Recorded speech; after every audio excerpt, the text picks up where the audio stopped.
Bienvenue dans BBC Actu Jeune, je suis Vette. Cette semaine, c'est une émission très spéciale. Bienvenue à Yamoussoukro et comme on le dit chez nous, Aquaba. Hello, mon nom est Ahmed et voici ma ville, Malindi. Bonjour, je m'appelle Emmanuel, j'ai 11 ans et voici ma belle ville Abidjan.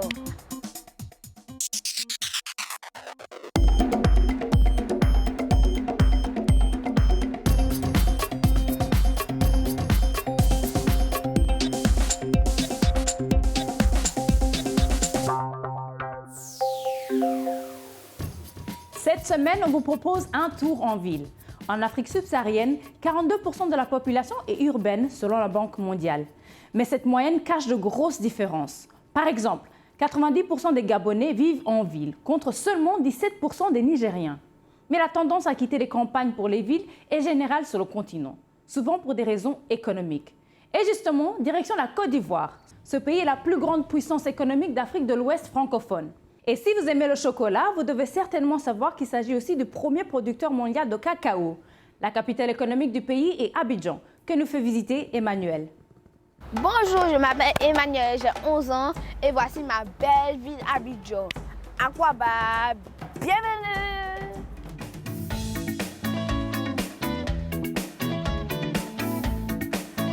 Son économie repose principalement sur l'agriculture. Elle est d'ailleurs le premier producteur mondial de cacao. À présent, je vais vous présenter l'une des plus belles villes d'Abidjan. Tada! Voici la lagune Ebrié. Elle porte le nom des tout premiers riverains de la Côte d'Ivoire. Abidjan était un petit village habité par les Tchamons, appelés aussi Atchon. Aujourd'hui, ils sont mieux connus sous le nom Ebrié. Mais ça, c'était avant. Le petit village est devenu une grande ville avec des infrastructures modernes. Voici le pont Kono-Bédié. Il est magnifique. L'État est en train de construire d'autres ponts pour permettre aux voitures de circuler plus rapidement parce qu'il y a beaucoup d'embouteillages à Abidjan. Maintenant, je vais vous présenter un de mes endroits préférés d'Abidjan. On va traverser la lagune pour y aller. Suivez-moi.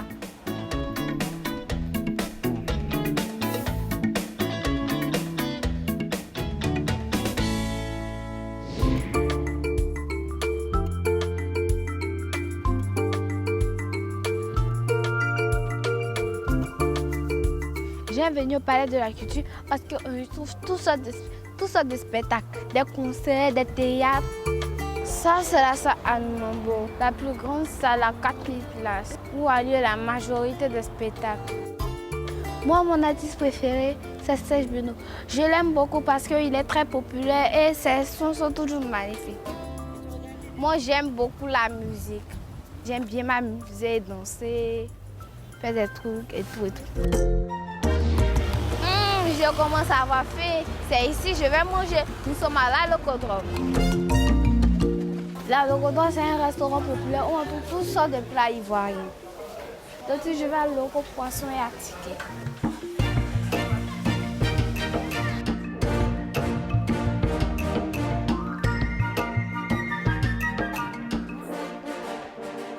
Voici mon plat préféré. La ticket, c'est du couscous de manioc. La loco, c'est de la banane frite. Et le poisson, c'est du poisson frit. C'est délicieux. Abidjan est le plus doux, on mange bien et il y a toujours la joie. Direction la ville de Jinja, en Ouganda. Elle est connue pour être la source du Nil blanc à gauche sur cette carte. C'est là que ce fleuve, l'un des plus longs du monde, sort du lac Victoria. Alville, 14 ans, nous présente sa ville.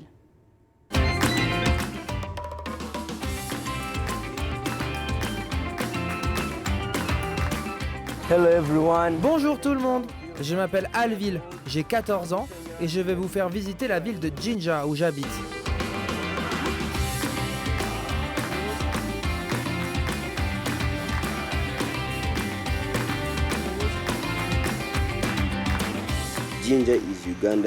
Jinja est la ville industrielle de l'Ouganda, en raison de son emplacement stratégique sur la route commerciale et de la présence de barrages hydroélectriques tout le long du Nil. Voici le pont de la source du Nil. Il a été mis en service en 2018, avec une durée de vie de 120 ans.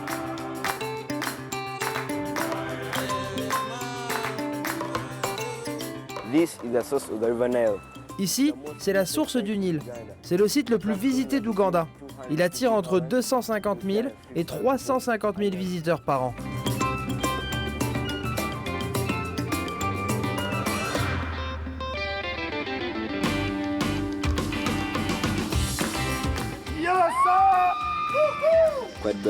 Le quad et le saut à l'élastique sont des activités adéquates pour faire le plein d'adrénaline à Jinja.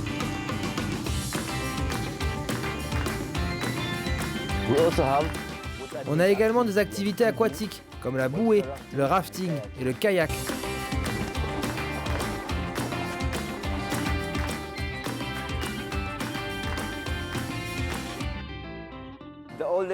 Le plus ancien bâtiment commercial à Jinja a été construit en 1919, le long de Main Street. On peut encore trouver au moins 10 bâtiments vieux de plus de 80 ans. Le marché central de Jinja est l'un des plus grands marchés d'Ouganda. Il est vibrant, avec des vêtements colorés, des aliments frais et différentes variétés d'épices, d'art et d'artisanat.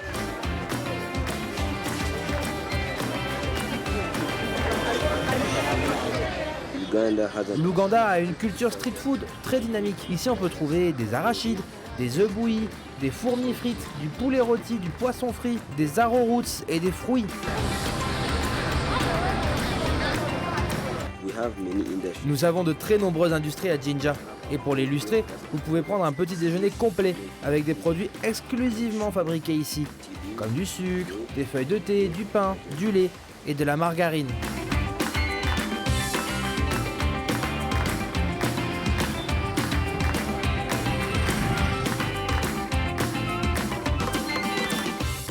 Une des particularités de la ville de Jinja est son accessibilité par voie aérienne, maritime, routière et ferroviaire. Sans aucun doute, Jinja est une belle ville. Alors venez nous rendre visite pour découvrir encore plus. Le Tchad. Que savez-vous de ce pays de l'Afrique centrale? Sa capitale est N'Djamena et c'est l'un des pays les plus chauds au monde. Et il pourrait, selon certains scientifiques, être l'un des berceaux de l'humanité. C'est Merline Saison qui nous fait découvrir N'Djamena. Regardez. Salut, je m'appelle Merline. Bienvenue à N'Djamena, la capitale du Tchad.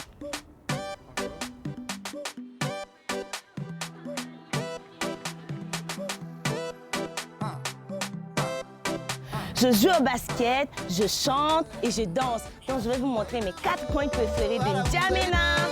Le Tchad est une terre précieuse parce qu'en 2001, c'est ici qu'on a retrouvé le premier représentant fossile de l'espèce humaine, le crâne de Toumaï. Il est classé aujourd'hui parmi le patrimoine mondial de l'UNESCO. C'est ici, au Musée national du Tchad, que le crâne de Toumaï est conservé. Suivez-moi.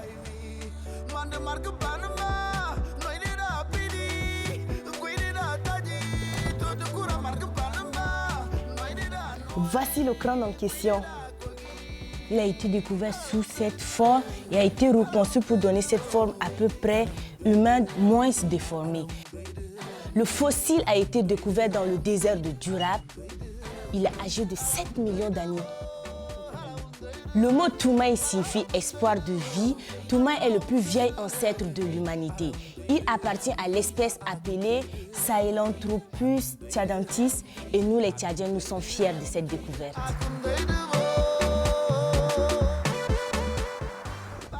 Un autre lieu très important pour moi, c'est la maison de la femme. Ici, on montre que la femme n'est pas seulement faite pour les travaux domestiques, mais on montre aussi la qualité de la femme. Dans ce bâtiment, il y a plusieurs salles où on forme les jeunes filles, par exemple dans l'hôtellerie, la couture, etc. Pour moi, c'est très important que l'on reconnaisse la valeur d'une femme, d'assurer sa protection, son développement. Et pour ma part, j'aimerais bien devenir une architecte pour participer au développement de mon pays. Ma passion, tout d'abord, c'est le basket. Parce que j'aime trop ce sport, parce que dans ce milieu, là, on ne considère pas trop la femme. Il n'y a pas tellement de femmes basketteuses. Mon centre préféré, là où je passe presque la moitié de mon temps, c'est le centre des jeunes Don Bosco. Ici, c'est le centre de sport Don Bosco où viennent les jeunes pour s'entraîner, pour jouer au basket, mais aussi au foot et d'autres activités sportives. Là, je vais jouer une partie de basket, alors je me change vite fait et je reviens.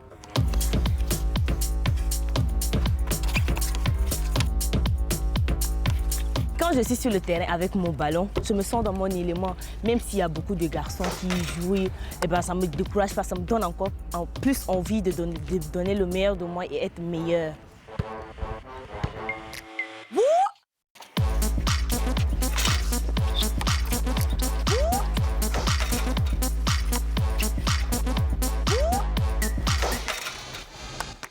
Et si vous aimez la danse et la musique comme moi, vous allez certainement aimer ce lieu, Fest Africa. Les gens viennent ici organiser des événements culturels et comme c'est un espace ouvert, les événements sont gratuits. Pour ma passion pour la musique, je viens souvent ici. Et cette passion m'a permis d'accomplir beaucoup de choses, comme par exemple participer à une partie du tournée d'un de nos artistes, Mandoé, et aussi à participer dans certains de ses clips. Et à travers cette passion, j'espère mettre en lumière mon pays, le Tchad. Avant de partir ici, je vais vous montrer une de nos danses traditionnelles. Qu'est-ce que je ferais sans toi? Je sens déjà que je tombe de l'eau.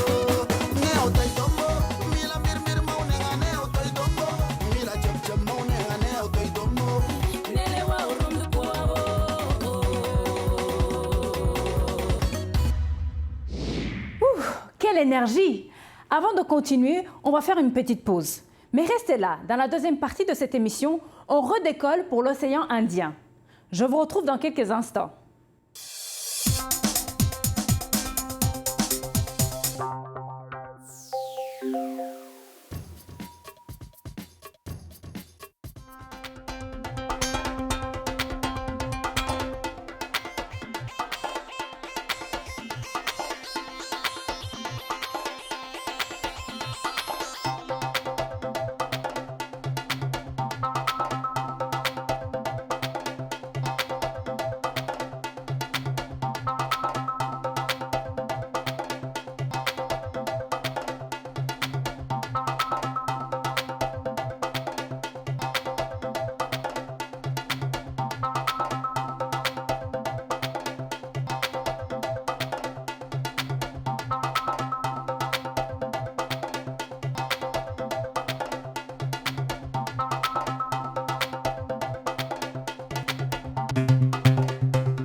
Merci d'être avec nous. Dans la première partie de cette émission, on a visité Abidjan, la principale ville de Côte d'Ivoire. Mais le saviez-vous, Abidjan n'est pas la capitale ivoirienne. C'est Yamoussoukro, plus au nord. Littéralement, cela veut dire le village de Yamoussou en langue baoulé. C'est pourquoi beaucoup de villes et de villages de cette région finissent par Kro. Daoukro, Konakro, Dimbokro, bref, vous avez compris. En tout cas, comme Espérance va nous le montrer, Yamoussoukro se distingue par l'héritage laissé par le père fondateur de la nation ivoirienne, Félix Houphouët-Boigny. C'est lui qui avait décidé de faire de sa ville natale la capitale politique et administrative du pays il y a plus de 40 ans. Bienvenue à Yamoussoukro. Et comme on le dit chez nous, Akwaba. Je suis Espérance, j'ai 16 ans, je fais visiter ma belle ville Yamoussoukro.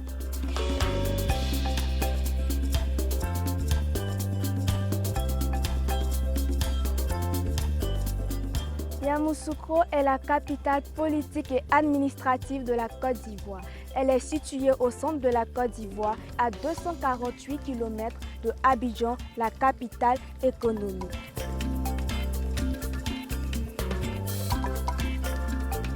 Comme vous l'avez déjà remarqué, je suis habillée en tenue traditionnelle.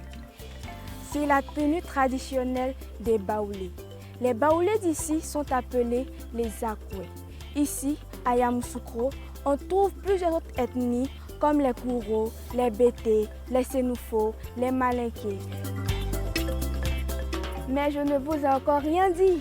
Yamoussoukro est le village natal du premier président de la Côte d'Ivoire, Félix Houphouët-Boigny.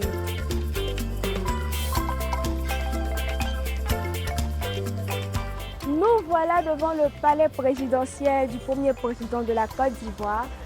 Il est entouré de 3 lacs artificiels. Nous sommes devant l'un d'eux et cela contient plusieurs caïmans. Regardez. Nous sommes fiers de notre ville car elle abrite l'un des plus grands lieux de culte chrétien. Venez, je vous la présente. Nous y voilà. C'est la basilique Notre-Dame de la Paix. C'est la plus haute basilique dans le monde. Elle fait 158 mètres de hauteur et dépasse celle de Rome. Elle peut accueillir jusqu'à 200 000 personnes en même temps.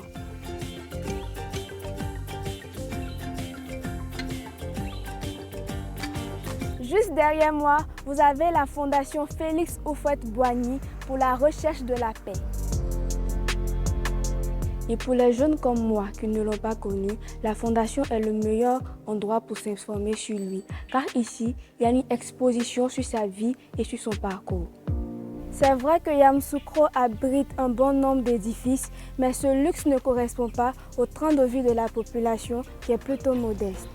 L'économie ivoirienne repose sur l'agriculture et la Côte d'Ivoire est le premier producteur au monde de cacao. Et comme nous sommes à Yamoussoukro, je vais vous faire visiter une plantation de cacao. Allons-y. Et pour atteindre ce niveau, il faut au moins 5 à 6 ans. Ici, nous avons une cabosse qui contient des fèves. Ces fèves vont suivre un processus de transformation pour donner le chocolat que nous consommons. Tada! Voilà un peu à quoi ressemblent les fèves de cacao.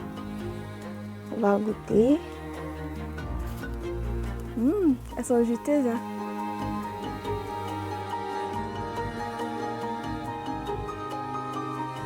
L'une de mes passions, c'est l'écriture. J'aime écrire des histoires et des poèmes. Et j'aime aussi venir dans ce genre d'endroit calme. Ça me donne l'inspiration et j'écris des poèmes fabuleux. Laissez-moi vous lire quelques-uns. J'irai perdu dans mes réflexions, cherchant comment faire connaître au monde ma belle cité.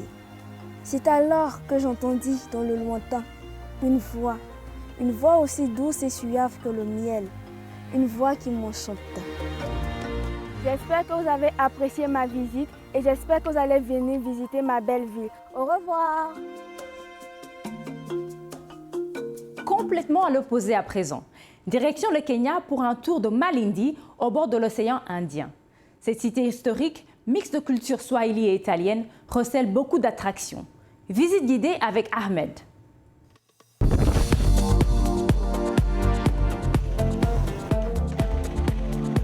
Salut, mon nom est Ahmed et voici ma ville, Malindi. Malindi est située dans la baie de Malindi, au sud-est du Kenya. Même si les habitants de Malindi sont d'origine swahili, elle est connue sous le nom de Petite Italie, en raison du grand nombre d'Italiens qui y vivent. C'est un mélange de deux cultures, et cela a même influencé la cuisine. J'adore déjeuner dans ce restaurant italien. Ils font les meilleures pizzas et glaces. Oh, vous pouvez aussi trouver de la nourriture swahili authentique, comme le biryani, des spaghettis et du poisson dans un même restaurant. Avec les plats swahili, la méthode préférée pour les manger, c'est avec les doigts, donc pas besoin de fourchette ou de cuillère. Je viens ici avec mon frère qui est aussi un fan de la nourriture qu'on y trouve.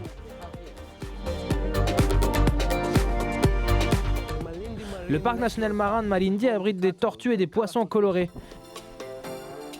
C'est la première réserve marine du Kenya et vous pouvez y faire de la planche à voile, du ski nautique et de la pêche en mer, mais aussi simplement y nager.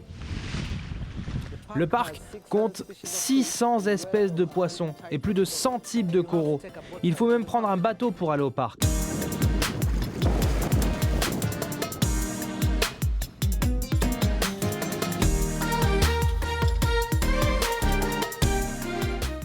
Hello, bienvenue aux ruines de Gedi. C'est une ville swahili du XIe siècle. Elle se compose de deux parties, la partie extérieure et la partie intérieure.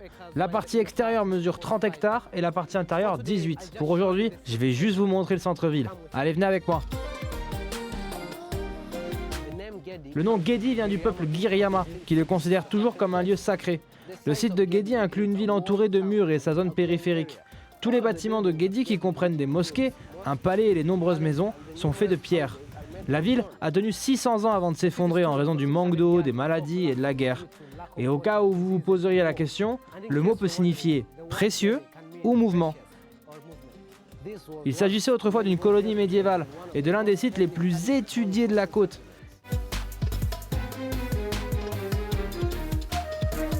C'est à Gedi que vous pouvez voir différentes espèces d'animaux, comme les insectes et les papillons. Mais les plus fascinants sont les singes, qui aiment jouer avec les visiteurs. Vous pouvez les appeler par leur nom, surtout si vous avez quelques noix avec vous.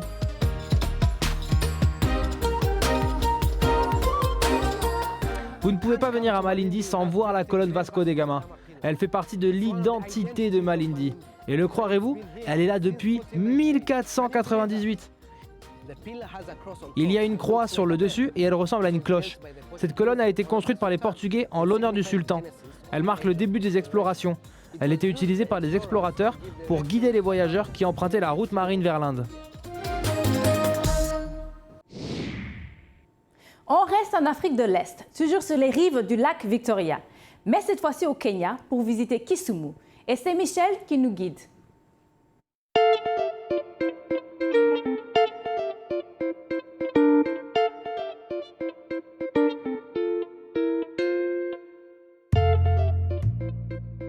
Salut tout le monde, je m'appelle Michel, j'ai 16 ans et je vais vous faire visiter la ville où j'habite, Kisumu.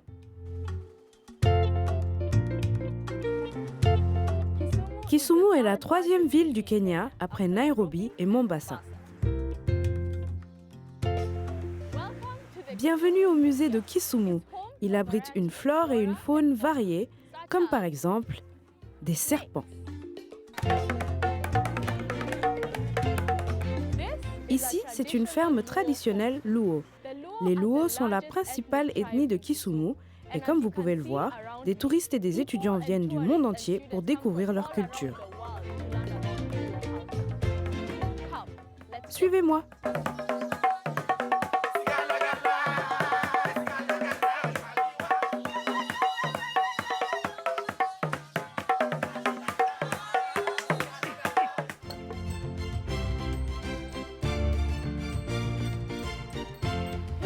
Hippo Point est une zone spéciale de protection qui s'étend sur plus de 240 hectares.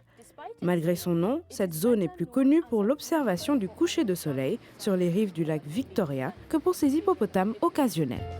Il y a d'autres animaux à voir ici. Le sanctuaire de Kisumu Impala abrite aussi des impalas, l'antilope Sitatunga qui est rare, ainsi que des grands félins, des buffles, des girafes, des guépards et plusieurs espèces de singes. L'observation des oiseaux, les promenades dans la nature et en bateau sont des activités à découvrir ici.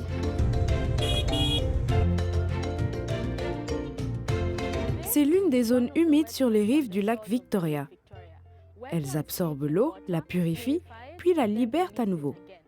Ces zones absorbent également du carbone et libèrent de l'oxygène, agissant comme les poumons et les reins de notre planète.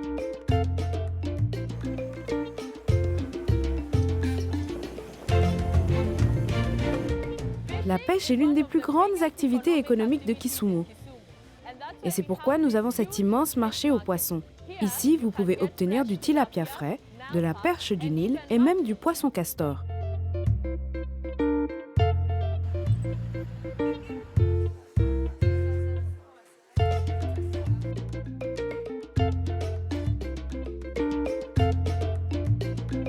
Toute cette promenade m'a creusé l'appétit, surtout pour du bon tilapia fraîchement pêché du lac. Il est généralement servi avec de l'ugali et des légumes.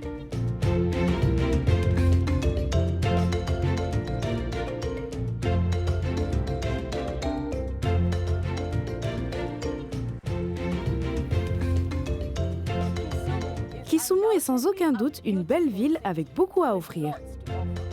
N'hésitez pas à nous rendre visite. Merci Michel. C'est ici que se termine notre voyage, du moins pour cette semaine. N'oubliez pas que vous pouvez aussi nous retrouver sur YouTube. L'adresse est youtube.com/BBC What's New. Le site est en anglais, mais il suffit de faire défiler la page pour trouver le programme en français et de cliquer pour voir tous les épisodes d'Actu Jeune. N'oubliez pas de vous abonner pour rester connecté avec nous. C'est tout pour aujourd'hui. À très vite pour un nouvel épisode de BBC Actu Jeune.